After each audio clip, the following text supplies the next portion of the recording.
የአማራ ፋኖ ብሔራዊ ንቅናቄ ሸዋ ጠቅላይ ግዛት አሳምነው እዝ ፍትህ ኃላፊ አርበኛ ፈለቀ ሙላቱ እዚህ ተገኝቷል። ተከብራችሁ እዚህ የአሰለሌ ቀለበት ወንበር ህዝቦች የዚህ ትግል የጀርባ አጥንት ህዝብ ምን ጊዜውንም የዚህ ትግል ትልቁ መሰረት ነው። ህዝብ ትግሉ ወደፊት እንዲሻገር እንዲራመድ መሰላል ሆኖ የሚያገለግለው ህዝቡ ነው። ከህዝቡ በላይ ደግሞ ህዝቡን ያገለግላሉ ብለን በጎበዝ አለቃም ይሁን በምንም የመረጥናቸው አመራሮች ህዝቡንና ትግሉን ህዝቡንና ሰራዊቱን አገናኝ ኤጀንሲ ወይም አገናኝ ድልድይ ናቸው። ድልድይነታቸው በቀና አመለካከት፣ በትሁት ስራቸው፣ በትሁት ስነ ምግባራቸው፣ ተልእኮ በመቀበላቸው ነው ድልድይነታቸው። ስለዚህ ለተሻለች የሀገር ግንባታ፣ ለተሻለ ጥንካሬያችን፣ ለተሻለ የትግላችን ማሸነፍ የኛ መሰባሰብ ትልቅ ሚስጥር ስላለው ትልቅ ዋጋም ስላለው በዚህ ልክ ተሰባስበን መነጋገራችንን እንዳትጠሉት ለማለት ያክል ነው። እኔ ይዤላችሁ የመጣሁት በዋናነት የትግሉ ገፊ ምክንያት ምንድነው፣ አሁን ላይ ትግሉ ምን ደረጃ ላይ ደርሷል የሚለውን በደንብ አድርገን እናወራለን። ስለ ጠንካራ መዋቅርና ተቋም ግንባታ ጋር ተያይዞ እሱ እውነተኛና ዘላቂ የሆነች ሰላምን ለማምጣት በከፍተኛ ሁኔታ እየታገልን ያለንበት ሁኔታ ነው ያለ። ለዚህም ትልቁ ማሳያ ሙሉ አማራ ክልል ላይ ብቻ ሳይሆን ከአማራ ክልል ውጭም የፋኖ መዋቅርን በመመስረት በርካታ የፋኖ ኃይል የዚህ ዘመን የፖለቲካዊ ትጥቅ ትግል እያደረገ ያለ መሆኑን ሁላችንም እንድንገነዘብ ነው። ፖለቲካዊ ትጥቅ ትግል እያደረገ በያለበት ይህንን ወንበዴ የሆነ ስርዓት ወይም ይህንን ሽፍታ የሆነ ስርዓት እኛን ጽንፈኛ ነው የሚለን አይደል? እሱ ደግሞ ሀገር አፍራሽ ተላላኪ ዳግማዊ ጣሊያን ብልጽግና ማለት ዳግማዊ ጣሊያን በጣሊያን የኢትዮጵያ ወረራ የግዛት ማስፋፋት በሚያደርጉበት ዘመን የነበረው ጭፍጨፋ፣ የነበረው ግድያ፣ የነበረው ማፈናቀል፣ የነበረው ኢትዮጵያኖች ተኮር ግድያ ዛሬም አለ። ለዚህ መኖሩ ትልቁ ማሳያ በምድር ከባባድ መሳሪያ ቅንቡላ ተጠቅመው ህዝቡ አላልቅ ሲላቸው ድጋሚ ባየር መጥቷል። በድሮን ያልተመታ ሀብት ንብረት አለ? ያልተመታ ንጹሃን አለ እንዴ? እሺ እንደው መከራ ታይቶ የተሰራው የህዝብ መገልገያ ተቋም ተብሎ የመሰብሰቢያ አዳራሽ፣ የግብርና ተቋማቶች፣ ጤና ጣቢያ እነዚህ በድሮን አልተጨፈጨፉ? አልወደሙ?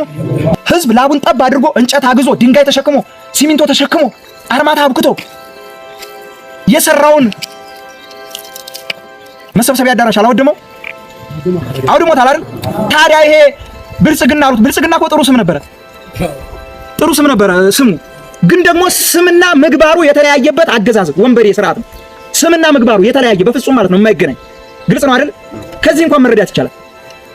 ለዛም ነው ዳግማዊ ጣሊያን በኢትዮጵያ ምድር ላይ ቤተ መንግስት ቁጭ ብሎ ሀገሪቱን እያተራመሰ ሀገሪቱን ወደ ፍርስራሽነት እየለወጣት ያለ አገዛዝ ስለሆነ ቀጥታ የፖለቲካዊ ትጥቅ ትግል ወጥተናል።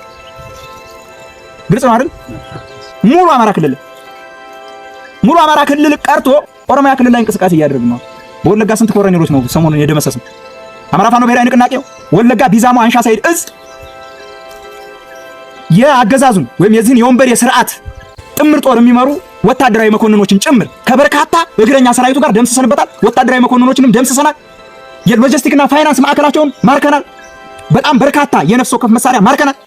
የዚህን ዳግማዊ ጣሊያን የሆነ ሀገሪቱ እንድትፈርስ ወደ ፍርስራሽነት እየቀየራት ያለውን አገዛዝ እስከ መጨረሻው ድረስ ተፋልመኑ ከዚህ ከያዘው ወንበር ላይ ንቅል አድርገን ጥለነው ኢትዮጵያን በወርዷ በስፋቷ ልክ ሲያስተዳድሯት የነበሩትን የአባቶቻችንን የአመራር ዘይቤ እንተክለዋለን። ያኔ ኢትዮጵያም እንደ ኢትዮጵያ እፎይ ትላለች። በህዝቡ ላይ ሐረር የሚጥል በህዝቡ ላይ ድሮን የሚያዘምት ከአባቶቻችንና ከእናቶቻችን መቀነት የተወሰደውን ግብር በዛ ግብር የተሸመተ ድሮን ማህበረሰባችን ላይ እያዘነበው ያለበት ሁኔታ እንዳለ ማወቅ መቻል አለብን። ግልጽ ነው አይደል? ህዝብ የሚጠላ የድርጅት አመራር አለን? የለም። መስራታችን ምን ሆነና? አሻጋሪያችን ምን ሆነና? የምንታገለው ለማን ሆነና? የምንታገለው እኮ ለህዝብ ነው። እዚህ የምታዩት አመራር እያንዳንዱ የድርጅት አመራርን በሉት፣ የእዝ አመራርን በሉት፣ በየደረጃው የኮርና የክፍለ ጦር አመራርን በሉት፣ እያንዳንዱ ታጋይ አባልን በሉት የግሉ የሆነ ጉዳይ ሳይኖረው ቀርቶ አይደለም። ቤት ሀብት ንብረት ሳይኖረው ቀርቶ አይደለም። አይደል እኮ ሀብት ንብረታችንን ጥለን እኮ ነው የወጣነው። ሀብት ንብረታችንን ጥለን ስንወጣ ግን ሀገር እንደ ሀገር ቀድማ መቆም ስላለባት ነው። ፍርስራሽ ሀገር ላይ የቆሙ እነ የመንን ማየት እንችላለን። ሌሎች በጣም በርካታ ሀገራቶችን ፍርስራሽ ሀገር ላይ የሚኖሩ ማየት እንችላለን። በጣም በርካታ መንግስት ብለው ባስቀመጡት አካል በመጣባቸው አደጋ የመፈራረስ አደጋ ተጋርጦባቸው እዛ ፍርስራሽ የሆነችው ሀገሪቱ ላይ ትምህርት አልባ ወጣቱ የሚወለደው ትውልድ ትምህርት እንዳይማር ሁልጊዜ ጦርነት የሆነባቸው ሀገራቶች አሉ። በተመሳሳይ ኢትዮጵያም ላይ በዚህ 78 9 10 ዓመታቶች ውስጥ ይሄ አሸባሪ የሆነ የብልጽግና አገዛዝ ሀገሪቱን ወንበሩን ከተረከበ ጊዜ አንስቶ የሀገሪቱ ሁኔታ አሳሳቢ ደረጃ ላይ ስለደረሰ ብቻ ሁላችንም ከዚህ በፊት 2007 2008 2009 2010 እና 11 እነዚህን ዓመታቶች በተለያዩ ከተሞች እስከ ፌዴራል መንግስቱ ድረስ ወረዳ ላይ ዞን ላይ በሰላማዊ መንገድ ጥያቄዎችን በተደጋጋሚ ስንጠይቅ ምላሽ የሚሰጠን አንድም የዞን ይሁን የወረዳ እንዲሁም የፌዴራል አመራር ባለመኖሩ ምክንያት ይልቁንም ጥያቄያችን በአግባቡ ከመመለሱ ይልቅ አጸፋዊ ምላሹ ድብደባ፣ ስቃይ፣ መገደል፣ መታፈን ነው የሆነብን።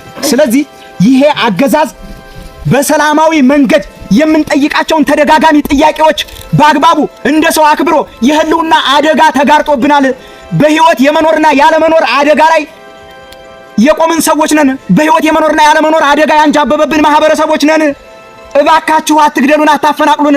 በተለያዩ ቦታዎች ላይ ያሉ ግድያዎች፣ በተለያዩ ቦታዎች ላይ ያሉ ማንነት ተኮር የሀብት ንብረት ውድመቶች፣ ሃይማኖት ተኮር ጥቃቶች በዚህ ስርዓትና ህገ መንግስቱን ተገን በማድረግ የሚደረጉ የዚህ ስርዓት አፈናዎች ናቸው። እባካችሁ እነዚህን ነገር አስቆሙልናል። ይሄንን አገዛዝ ሰሚ ጆሮ አለ ብለን ወይም ሰሚ አመራር አለ ብለን ነበር የጠየቅነው፣ አልሆነም። ያን ጥያቄ ጆሮ ዳባ ልበስ ብሎ አገዛዙ ወደ ውንብድና ሲያመራ ሀገሪቱን በውንብድና የትርምስ ሀገር ካደረጋ ሰነባብቷል። ሀገሪቱ የምትጸናው አንድም በፋኖ ነው ይታወቃል። ሀገሪቱ ሀገር እንድትሆን ሀገረ መንግስት መስርተው አባቶቻችን እኛ የአባቶቻችን ልጆች ነን ስንል ዝም ብለን አይደለም። የአባቶቻችን ልጆች ነን ብለን ስንመካ ዝም ብለን አይደለም። አባቶቻችን ንጥር ያሉ ሀገረ መንግስት መስርቶ ሀገርን አጽንቶ ለዓለም አቀፍ ማህበረሰብም ተጽዕኖ ፈጣሪነትን በአፍሪካ አምባገነን የሆነውን አካል ገርስሰው ጣሊያንን አሽመድምደው በዓለም አደባባይ ደረታችንን ነፍተን እንድንሄድ ያደረጉ አባቶቻችን ያቆዩአትን ሀገር ወደ ትርምስ ሲዳርጓት አይ እንዲህ አሻፈረኝ ብለን ወደ ትጥቅ ትግል አፈሙዝ ወደዚህ ስርዓት ያዞር ነው።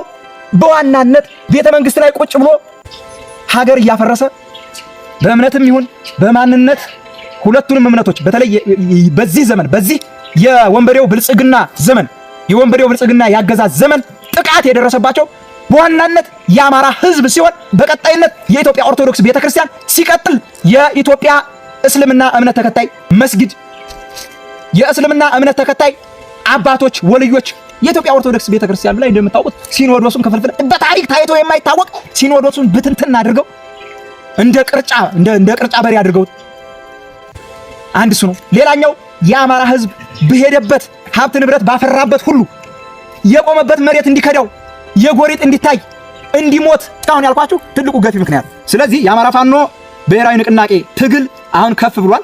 ይሄ ትግል ዝም ብሎ እንደ ብልጽግና ሽባ የሆነ የትግል ምህዳር አይደለም። እንደ ብልጽግና ህዝብ ጨፍጫፊ የሆነ የትግል ምህዳር አይደለም። የፋኖ ትግል እንደ ብልጽግና እኔን ያልተቀበለ ማህበረሰብ መጨፍጨፍ አለበት ከሚሉ የአሸባሪው የብልጽግናው ስርዓት የጦር መኮንኖች እንደሚፈክሩት አይደለም። የፋኖ ትግል ለማህበረሰብ የሚያስብ ህዝባችን ለሚገለገልበት የህዝብ መገልገያ ተቋም የሚያስብ ለትምህርት ቤቶችና ለተማሪዎች የሚያስብ ለሃይማኖት ተቋማት ጭምር የሚያስብ እያንዳንዳቸው የህዝብ መገልገያ ተቋማቶች ስራቸውን እንዲቀጥሉ፣ ትምህርት ቤቶች ስራቸውን እንዲቀጥሉ፣ መምህራኖች ስራቸውን እንዲቀጥሉ፣ የሃይማኖት ተቋማቶች ስራቸውን እንዲቀጥሉ ምንም አይነት የደህንነት ስጋት እንዳይኖርባቸው በተቆጣጠርናቸው ቦታዎች ላይ በማድረግ ረገድ የአንበሳውን ድርሻ ወስደን እየታገልን ባለንበት ሰዓት ነገር ግን የዚህ የወንበዴው ስርዓት የጦር መኮንኖች ጥምር ጦር ብለው የሚመሩትን የጦር መኮንኖች እየወጡ በመድረክ በድሮንም ኢትዮጵያ ላይ አለን በምንለው መሳሪያ ሁሉ እንጨፈጭፈዋለን እስከ ማለት ድረስ ደርሰዋል፣ ፎክረዋል። ይሄንን ከብርሃኑ ጁላ ጀምሮ ከኢታማዦር ሹሙ ብርሃኑ ጁላ ጀምሮ ወደታች በየደረጃው ያሉ የጦር መኮንኖች ፉከራቸውን ፎክረው ያደረጉት ነው። እንደዚህ እየፎከሩ የሃይማኖት ተቋማትን አረጋውያንን ህፃናትን ገና ጧሪ ቀባሪ የሌላቸው አረጋውያን የልጅ ልጄ ይጦረኛል ብለው ያሰቡት ህፃናት እጁ ሽባ ይሆን የለም አካለ ጎደሎ ይሆን የለም በዛ ልክ የሚፎክር ያገዛዙ ወንበር አስጠባቂ የጦር መኮንኖች አሉ። እኛ የወጣነው ለህዝብ ነው። የህዝብ ጥቅም ሲጓደል ፍትህ ሲጓደል ማየት አንፈልግም። ፍትህ የሚያጓድል ማንኛውም አካል ላይ እርምጃችን የከፋ ነው የሚሆነው። ከዚህም በፊት እርምጃችን በዛ ልክ ነው የቀጠለው። ግልጽ ነው አይደል? ሁላችንም ነቅተን የምንታገልበት ትግሉን በንስር አይን እያየን ታጋይ ወንድሞቻችንን እየደገፍን ይኋላ ደጀን ሆነን ትግሉን ልንታገለው እንደሚገባ ዛሬ የሚገለጥላችሁ ትልቅ ሚስጥር አለ። እስኪ ህዝባችን የተጋረጠበትን አደጋ በወጉ በልኩ እንነጋገርበትና እውነቱን እንወቅ።